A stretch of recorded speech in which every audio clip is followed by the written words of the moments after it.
Hi guys, and welcome back to another video. So today I've got 5 tips to increase your shot power.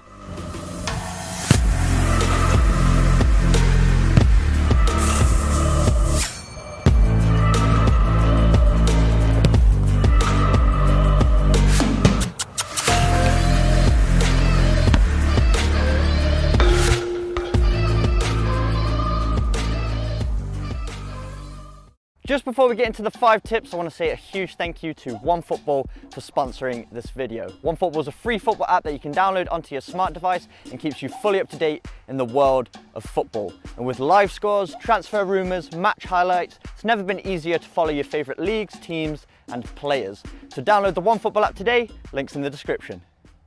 So the first tip is the run-up. And the run-up is where we build up the momentum, and the more momentum we can put into the strike, the more force we're going to have through the movements, and it's going to add extra power to the strike. So what we're looking for is to get the ball out of our feet so we have enough room to generate a run-up. If the ball's underneath our feet and we don't generate a run-up, it's going to be hard to get any power behind it, and usually what will happen, we'll overcompensate by either hitting too low on the ball or we just won't generate enough power. So if the ball's really close to me and I try and shoot, as you can see, it kind of floats through the air, not much power, it's not going to challenge the goalkeeper. So we need to get that ball out of our feet. So we need to shift it so that we can get 3 or 4 decent strides in. And what I like to do is lean forward, that's a good way to generate some speed. And then my final stride right before I kick the ball is going to be a bit longer, and that way I'm going to have a larger range of movement, I'm going to put more power through the strike, and it will have more power in the shot. As you can see with that one, goes through the air a lot flatter. It's going to be a lot more difficult for the goalkeeper to save. The second tip is our planting foot. And this is where our accuracy comes and also our stability for a more disciplined striking technique. So when we plant our foot, we're essentially balancing on one foot. And you can try this for yourself. It's much easier to balance on one leg with a slight bend in the knee than if you're upright. So we need to replicate this in our shooting technique, because if we're off balance, chances are the shot's going to go wayward. So we're going to plant our foot beside the ball. I like to put my ankle directly through the middle of the ball, and then I have a slight bend in my knee pointing directly at my target. So planting directly at my target, everything's aligned, that's going to help the accuracy. Then I've got a slight bend in the knee, that's going to help me with my stability, so I'm more balanced through the strike. Look at the difference here. If I'm upright, the ball kind of drags along the ground, it's not very clean. But if I have a slight bend in the knee, as you can see, the shot is a lot cleaner. And that's because I've got that stability in my knee, so I can strike right through the center of that ball. The third tip is our backswing. And this is how far back we draw the leg before striking the ball. And I like to think of it like a bow and arrow. The further back you pull the bow, the further and faster the arrow is going to go. And the same applies to your shooting technique. So if I don't provide a good backswing, if I'm just from this position here, it's really hard to generate any power or momentum over this short distance. But if I really flex my leg almost so my foot is parallel with my hip, there's a greater range of movement and you're going to generate more power.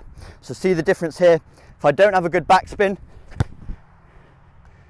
as you can see, the ball just kind of floats through the air. But if I really increase that range of movement with a large backswing, it should look like this.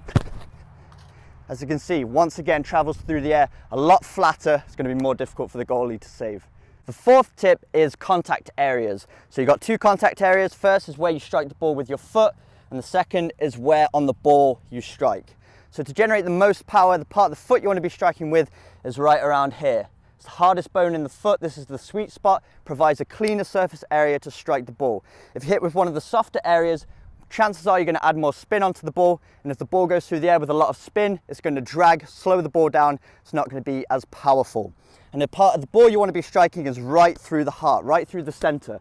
Once again, if you hit off to the side, it's going to spin. What's going to happen is it's going to slow down in the air. So you want to get as close to the middle of the ball as you possibly can, and that's going to provide the purest strike. And the final tip is our follow through. So this is our movement after we've struck the ball.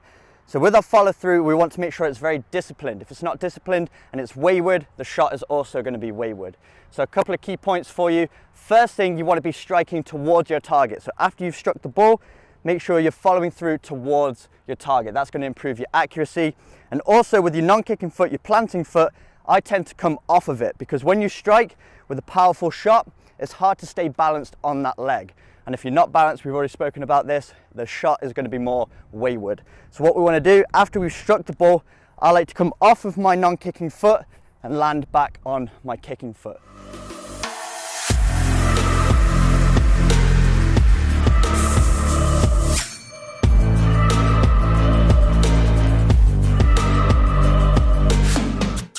A quick bonus tip for those of you who are brand new to this technique: start off practicing closer to the goal and with a stationary ball. This is a great way to get lots of reps and working on getting that good clean contact on the ball. Once you get consistent with this, you can start to roll the ball out in front of you, once again from a closer distance, until you gain confidence with it. Then once you do master the technique, start to increase the distance between the ball and the goal until you can shoot from long range. So there we go guys, 5 tips to increasing your shot power. And the final bonus tip is to get out there and practice as much as you can. Once you've figured out a technique that's comfortable for you, repetition is key. So strike the ball over and over and over again to build up that consistency. But if you did enjoy today's video, make sure you smash the like button, hit the subscribe button for weekly training videos, and I will see you guys in my next video.